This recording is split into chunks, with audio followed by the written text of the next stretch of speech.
Gomo, dans le département de l'Ogooué et des Lacs, dans le cadre de la mise en œuvre du plan d'accélération de la transformation impulsé par le président de la République, chef de l'État, son Excellence Ali Bongo Ondimba.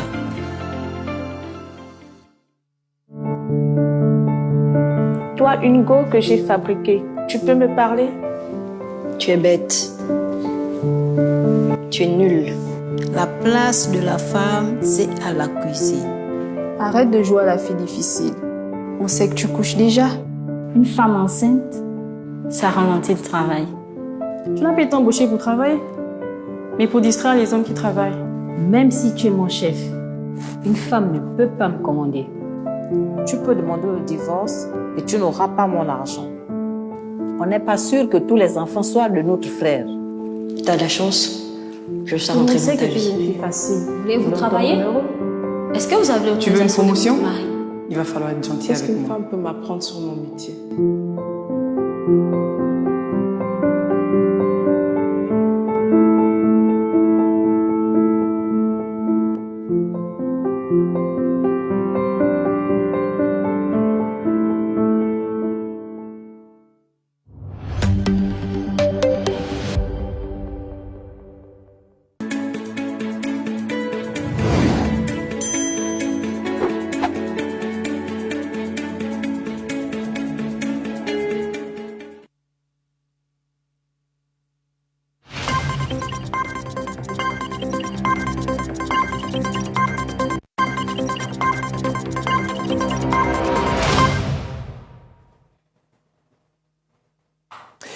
Il est 20h à Libreville, au Gabon, et c'est l'heure de la principale édition du soir. Voici le sommaire.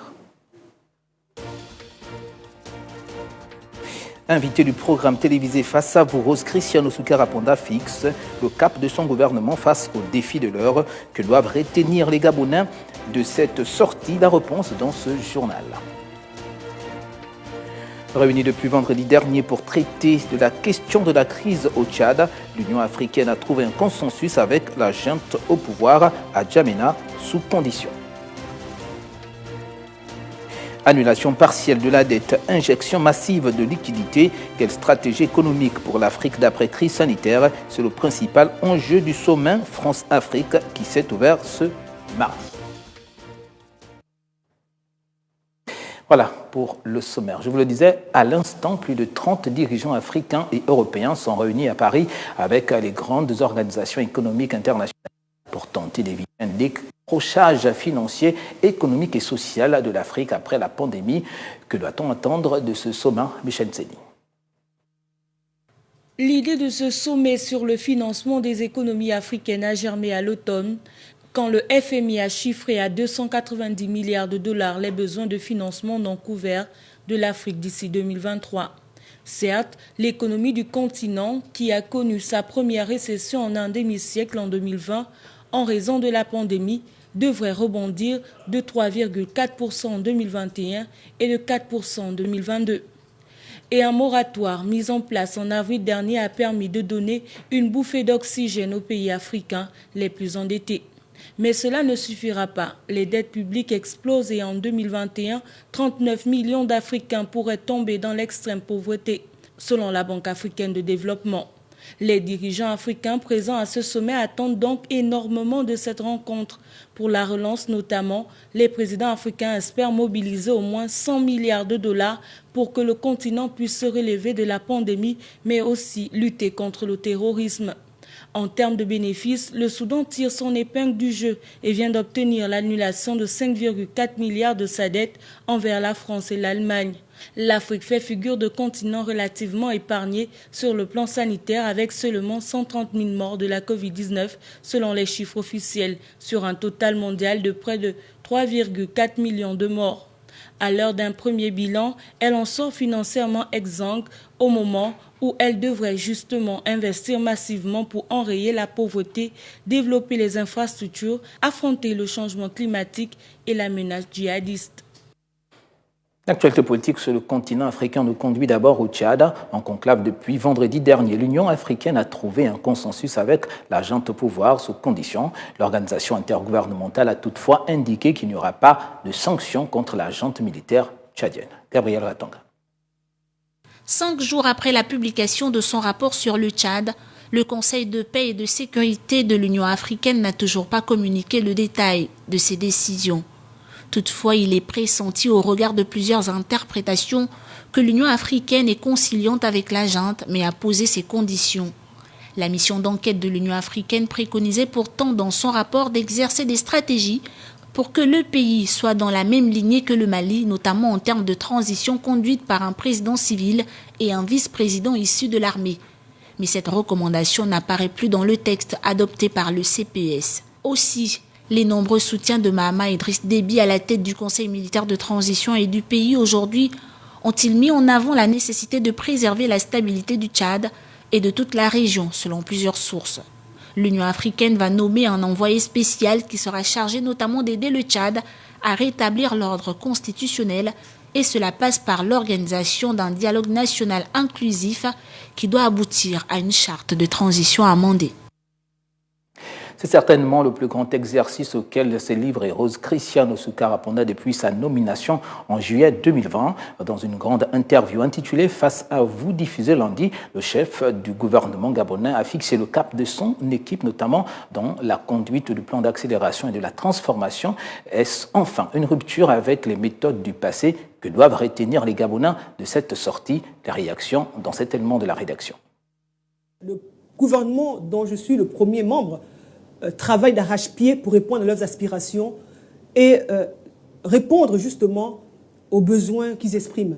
L'heure n'est plus aux paroles creuses, mais plutôt aux actions concrètes, car les paroles creuses, les Gabonais en ont assez entendu. En le martelant ainsi, dans cette grande interview, la première du genre depuis sa nomination, il y a 10 mois au poste de Premier ministre, Rose Christiane Osuka Ponda a fixé le cap. Le cap de la mise en œuvre des réformes et donc de la matérialisation des promesses et autres annonces qui souffrent souvent d'un défaut de mise, du défaut de la concrétisation. Il y va de la crédibilité de la parole publique aux yeux de certains citoyens qui n'y croient plus ou qui doutent encore. Nous demandons à notre cher président Ali Bongo Ondimba de faire des efforts. Parce que ça ne va pas réellement dans nos quartiers, dans nos différents quartiers, surtout dans les quartiers sous-intégrés. Ça ne va pas, je ne vais pas vous le cacher. Ce n'est pas parce que je porte le petit costume aujourd'hui que je vais vous dire que ça va chez moi. Ça ne va pas chez moi. Nous sommes sur l'équateur, donc il pleut suffisamment. Donc il est paradoxal qu'un pays comme le nôtre soit frappé par ce genre de problème. Donc nous comptons sur le Premier ministre, nous avons confiance en elle. Nous voulons voir juste la concrétisation des choses, entre la parole et puis associée aux actes. De la route, facteur de développement à l'eau, source de vie en passant par l'éducation, socle d'une nation à l'emploi, facteur d'émancipation d'une société, Rose Christiane Osuka Ponda a montré la voie à suivre pour l'aboutissement du PAT, le plan d'accélération de la transformation dont l'horizon a été fixé en 2023. Et toutes les administrations, ou presque, sont désormais en branle pour l'aboutissement de ce projet qui devrait transformer le visage du Gabon. Mais pourra-t-on en tout réalisme tenir les détails en seulement 3 ans, entre le temps des réformes et leur mise en œuvre? Ou est-on en train de s'embarquer, là encore, dans un projet irréalisable, comme ce fut le cas avec le plan stratégique Gabon émergent et le plan de relance de l'économie dont on n'entend plus parler? Rendez-vous donc en 2023. Principe fondamental des politiques publiques. Le gouvernement gabonais place la transparence au cœur de son action. C'est le Premier ministre qui s'est soumis à l'exercice et qui a fait face aux inquiétudes des populations. Modeste Ocom. Voici Face à vous avec Rose Christiane Osuka Ponda. Rose Christiane Osuka Ponda sait que la tâche à laquelle elle va se soumettre n'est pas facile. Face aux journalistes, mais surtout aux populations gabonaises, le Premier ministre gabonais ne compte pas y aller par le dos de la cuillère. Les Gabonais méritent des explications sur les actions du gouvernement. Lesquelles populations ne se sont pas faites prier. Quand est-ce que la voie de contournement sera-t-elle effective? Pourquoi ce sont toujours les mêmes qui restent au même poste et qui ne travaillent pas? À quand la construction des salles de classe? Regard droit et fixe, gestuelle rassurante, le Premier ministre a répondu aux populations. Du rond-point de Jade, le contournement de la route va se faire. Notre pays, le Gabon, est régi par des tests réglementaires et des tests législatifs, dans lesquels des dispositions de sanctions. Ceux qui commettent des impairs ou qui ne répondent pas aux missions qui leur sont dévolues sont immédiatement relevés de leurs fonctions.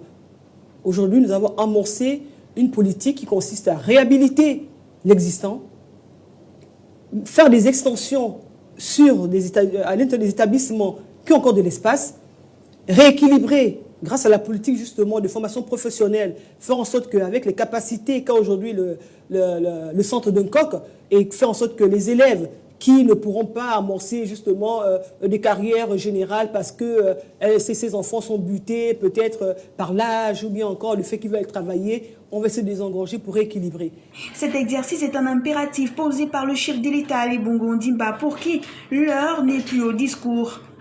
Chacun devra répondre de ses actes et justifier ses actions, car les populations finales seront les seuls juges. Et puis au cours de cette interview, Rose Christiane Osuka-Raponda a également réitéré l'engagement du gouvernement gabonais concernant la lutte contre les violences basées sur le genre. On en parle avec Ornella Guédon. Lancé il y a quelques semaines, le numéro vert, le 1404, sert d'instrument de signalement des violences contre les femmes.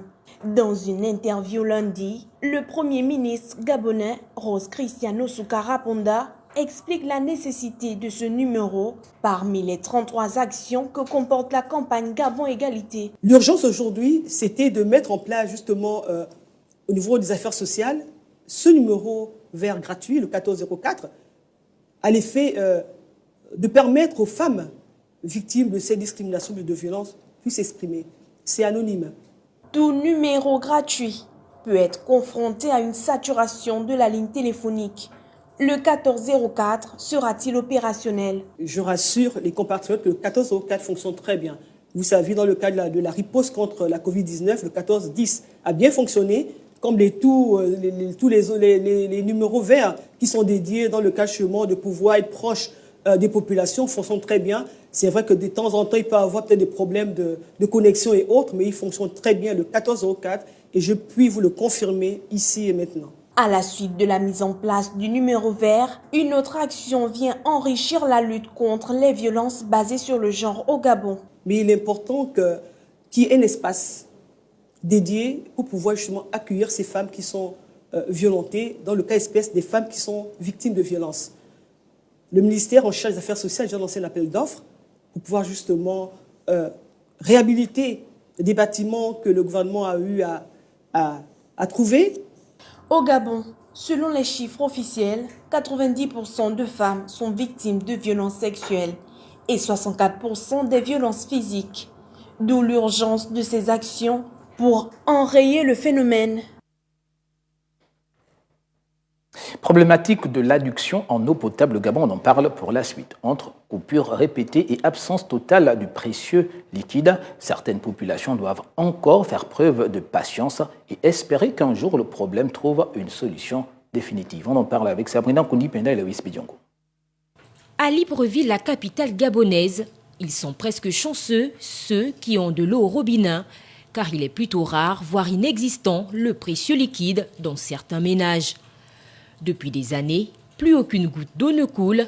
À la place, c'est juste de l'air qui se fait entendre. On est fin Gaudron, en face de la mosquée. Ça fait pratiquement des années qu'il n'y a pas de l'eau ici, là. Et les factures ne font que s'accentuer. Et ce n'est pas seulement la seule zone. Depuis des années, c'est la même chose ici. C'est le même. En fait, c'est devenu le quotidien. Nous sommes exactement au Koweït. Quand on ouvre les robinets, c'est de l'air qui passe, mais on consomme. Au Gabon, les retombées du projet Pied-Pâle sont plus ou moins perceptibles malgré certains manquements.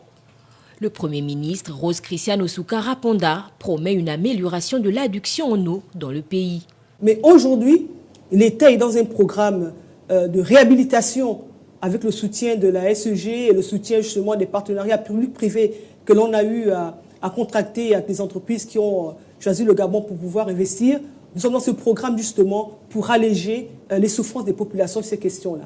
L'eau, c'est la vie et les autorités gabonaises en ont conscience. Le défi actuel est donc de redonner le sourire à ceux qui l'ont perdu depuis plusieurs années. À côté de cette problématique de l'adduction en eau potable, il y a celle relative à la qualité des routes. Le constat reste alarmant malgré les nombreux chantiers lancés à travers le pays. La qualité de la route laisse à désirer. Quelles normes pour une route de qualité? Élément de réponse dans ce reportage de Miguel Mabika et Alban Bomba. La question de la route se pose avec acuité au Gabon. Rose Christiane Osuka-Raponda, le Premier ministre, l'a reconnu lors de son intervention à l'émission Face à vous. Si la route n'est pas en piteux état, la qualité des travaux est mise largement en question. Le laboratoire qui assure la qualité des travaux d'infrastructure au Gabon explique la raison pour laquelle les routes se dégradent rapidement.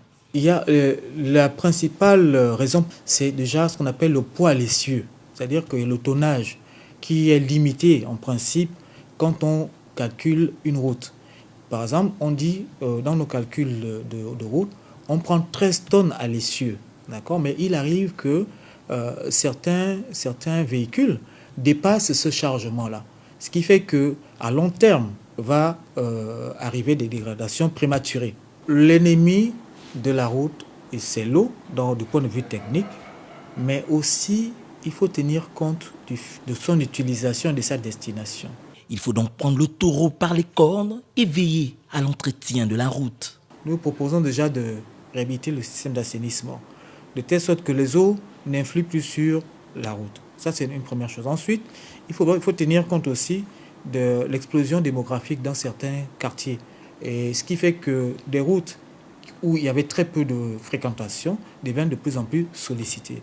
Le Laboratoire national du bâtiment et des travaux publics du Gabon, qui représente l'État en matière d'infrastructure, est largement en compétition avec les bureaux d'études étrangers, de la limite de ses actions à travers le pays. La surveillance de la qualité de la route échappe en grande partie à cette entité. Rose Christiane Osuka-Raponda était la première invitée du programme télévisé Face à vous. Un exercice qui marque la volonté du président Ali Bongo Ondimba d'engager le gouvernement et les responsables d'administration à rendre compte de leur gestion. On en Charlie Makonde. Face à vous, pour le Premier ministre gabonais, Rose Christiane Osuka-Raponda, c'était surtout l'occasion de préciser à travers la gestion de la pandémie du coronavirus la place de la santé dans le programme de relance des activités socio-économiques post-Covid. Sur le plan également sanitaire, la mise à niveau justement des soins de santé primaire sont également en avant dans le cas parce que pour travailler dans le cadre de l'accélération de la croissance, de la transformation, si les hommes ne sont pas en bonne santé, si le système de santé n'est pas revu et amélioré à l'arrière-pays, et ça c'est très important. Le Gabon est à ce jour à 13 centres de vaccination. Le Premier ministre gabonais n'a pas manqué d'appeler les populations à se faire massivement vacciner, gage d'un retour à la vie normale. Il est important, plus qu'important, bien que la vaccination soit volontaire, mais que le maximum de compatriotes se fassent vacciner. Nous avons reçu le week-end dernier, c'est-à-dire dimanche, près de 300 000 doses encore de vaccins. Nous attendons que les Gabonais se fassent vacciner pour qu'il y ait l'immunité au niveau justement de notre pays afin de lever les différentes mesures qu'on a prises dans le cachement de la lutte contre la Covid-19. Elle ne va pas disparaître, la pandémie liée à la Covid-19, mais nous croyons que s'il y a l'immunité, nous pourrons travailler normalement. Face à l'efficacité de la stratégie vaccinale basée sur une disponibilité du vaccin, la course à l'immunité collective sur laquelle compte le Premier ministre Rose Christiane Osuka-Raponda pour tourner la page de la crise sanitaire tient bien sa place dans le plan d'accélération de la transformation mis en place en janvier dernier. L'un du berceau de l'humanité, critiqué pour avoir tardé à partager leurs vaccins, les États-Unis ont assuré que le rythme allait désormais s'accélérer de manière significative. C'est dans ce sens que Joe Biden a annoncé l'envoi de millions de doses de vaccins à travers le monde. Gabriel Ratanga nous en parle. Pour la première fois depuis le début de la pandémie, le nombre de cas d'infection est en baisse dans tous les États américains. S'est réjoui Joe Biden avant d'annoncer qu'il va fournir 20 millions de nouvelles doses de vaccins au reste du monde. 60 millions de doses avaient déjà été promises fin avril. Joe Biden entend ainsi asseoir la suprématie américaine dans la lutte contre la pandémie. Aux États-Unis, 60% des adultes ont désormais reçu une première dose de vaccin. Les vaccins Pfizer, Johnson & Johnson et Moderna, jusqu'à présent réservés aux Américains, seront inclus dans cette grande distribution. Le pays doit exporter 80 millions de doses d'ici la fin du mois de juin. Le président américain a en particulier affiché la volonté de travailler au sein du système international COVAX qui doit permettre aux pays les moins développés d'avoir accès aux précieuses doses. Si la vaccination dans les pays riches s'accélère, moins de 1% des doses de vaccins anti-Covid-19 ont été administrées à des personnes vivant dans les pays à faible revenu, selon le chef de l'exécutif américain. Interrogé sur les pays qui bénéficieraient de ces vaccins, le porte-parole de la Maison-Blanche de son côté est resté évasif, promettant simplement des précisions sur les critères d'attribution dans les prochains jours. Le 46e président américain a aussi mis en avant l'intérêt des États-Unis en déclarant, je cite, « Nous savons que l'Amérique ne sera jamais complètement en sécurité tant que la pandémie ne sera pas sous contrôle au niveau mondial. » Fin de citation. À l'approche de la réunion du Conseil de l'Arctique, la Russie prend position sur ce territoire qu'elle considère comme sa zone d'influence, tout en mettant en garde l'Occident contre ses ambitions dans la zone. Marie-Pascale Moïse. Nous voyons des critiques sur le fait que la Russie développe son activité militaire dans l'Arctique. Mais il est clair pour tout le monde depuis longtemps que ce sont nos terres, notre territoire. Nous répondons à la sécurité de notre littoral et tout ce que nous faisons là-bas est parfaitement légal et légitime. Ces propos de Sergueï Lavrov sont ambigus. Le ministre russe des Affaires étrangères a réaffirmé la position de son pays lors d'une conférence de presse lundi, la veille du sommet biennal de l'Arctique qui réunit mercredi et jeudi les pays disposant d'un morceau de ce territoire. Mais la zone de l'Arctique est source croissante de convoitises économiques et géopolitiques entre la Russie, les États-Unis, le Canada, le Danemark, la Suède, la Finlande, la Norvège et l'Islande. La fonte accélérée des glaces rend plus accessibles les gisements d'hydrocarbures censés reposer sur des fonds marins. La Russie a fait du développement des ressources naturelles de la région une priorité, une situation qui l'oppose aux intérêts de ses voisins régionaux, dont les États-Unis qui ont envoyé cette année des bombardiers stratégiques s'entraîner en Norvège et déployé des navires l'année dernière dans la zone économique exclusive de la Russie. Le sommet de l'Arctique sera une première occasion de tester les relations délétères avec la Russie avant un probable sommet entre le nouveau président américain Joe Biden et Vladimir Poutine. Prévu pour s'achever le 22 mai prochain, la semaine de la vie consacrée a débuté hier lundi en Italie. À Rome, des conférences en ligne et autres activités en équipe ont réduit leur programme en raison des restrictions liées à la lutte contre la propagation de la Covid-19. Linda Guel-Moranga. 50e semaine nationale des instituts de vie consacrée en Italie, le pape François invite à vivre le charisme de la vie consacrée sans idéologie. Du 17 au 22 mai, au menu de la célébration des journées de réflexion et plusieurs conférences en ligne. Le souverain pontife a lui-même enregistré son message vidéo à l'endroit des participants. Garder le charisme fondateur vivant, c'est le garder en mouvement et en croissance, en dialogue avec ce que l'Esprit nous dit dans l'histoire des temps, dans différents lieux, à différents moments, dans différentes situations. N'ayez pas peur des limites, n'ayez pas peur des frontières, n'ayez pas peur des périphéries, parce que c'est là que l'Esprit vous parlera. La vie consacrée désigne toutes sortes de personnes voulant suivre Jésus dans la joie de l'évangélisation. Il existe plusieurs formes de vie consacrée, les moines, les religieux, les religieuses, les instituts séculières, les ermites et les sociétés de vie apostolique entrent dans ce cadre. Au niveau mondial, la journée de la vie consacrée est célébrée par l'Église chaque 2 février. Et un mot de culture pour la suite. L'édition 2021 de la Journée mondiale des musées est axée autour du thème « L'avenir des musées, se rétablir et se réinventer ». L'occasion a donc été donnée de faire un tour au Musée national des arts, rites et traditions du Gabon pour s'imprégner des innovations et de ce que prévoit ce musée pour s'allier aux nouvelles technologies. David Obola, à Dancheki. L'avenir des musées, se rétablir et se réinventer, c'est la thématique de la Journée mondiale des musées, célébrée ce 18 mai à l'échelle internationale. Qu'est-ce qui est fait au niveau national pour l'adaptation et la réinvention du Musée national des arts, rites et traditions du Gabon? D'abord, le cas législatif réglementaire. Bientôt, il y aura la loi sur le musée qui va être adoptée. Ensuite, le début des formations, notamment avec la signature très prochaine du comité de pilotage qui va associer le ministre de la Culture et l'ambassade de France et qui va nous permettre de faire venir des experts des musées internationaux, du ministère de la Culture français pour former nos personnels sur la conservation des musées. Dans un souci de réinvention, le Musée national propose plutôt une exposition non statique, comme c'est le cas actuellement avec l'exposition rétrospective d'art contemporain du peintre Georges Mborou, qui s'y tient jusqu'au 15 juin prochain. Ce jour, vous arrivez dans un musée qui donne le format d'un musée d'art contemporain. Avant cette exposition, nous avons une exposition qu'on avait appelée de transit, qui était la vie au village. Et là, on avait mis en avant, en valeur des pièces d'un village, c'est-à-dire l'habitat, c'est-à-dire tout ce qui traite de l'aspect domestique et autres. Célébrée conventionnellement le 18 mai de chaque année, la commémoration de cette journée a été décalée en raison de la crise sanitaire, laissant libre cours à chaque État. Ainsi, au Gabon, la célébration du Musée national des arts, rites et traditions se fera officiellement le 10 juin prochain. Pour mettre terme à ce journal, voici le rappel des titres. Invité du programme télévisé Face à vous, Rose Christiane Osuka Raponda fixe le cap de son gouvernement face aux défis de l'heure.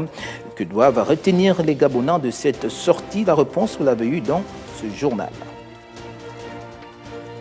Réunie depuis vendredi dernier pour traiter de la question de la crise au Tchad, l'Union africaine a trouvé un consensus avec la junte au pouvoir à Djamena sous conditions. Annulation partielle de la dette, injection massive de liquidités, quelle stratégie économique pour l'Afrique d'après crise sanitaire? C'est le principal enjeu du sommet France-Afrique qui s'est ouvert ce mardi. Pour un complément d'information, visitez nos plateformes numériques et pour repousser la Covid-19 hors de nos frontières, respectons les mesures barrières. Bonne suite de programme sur Grand 24.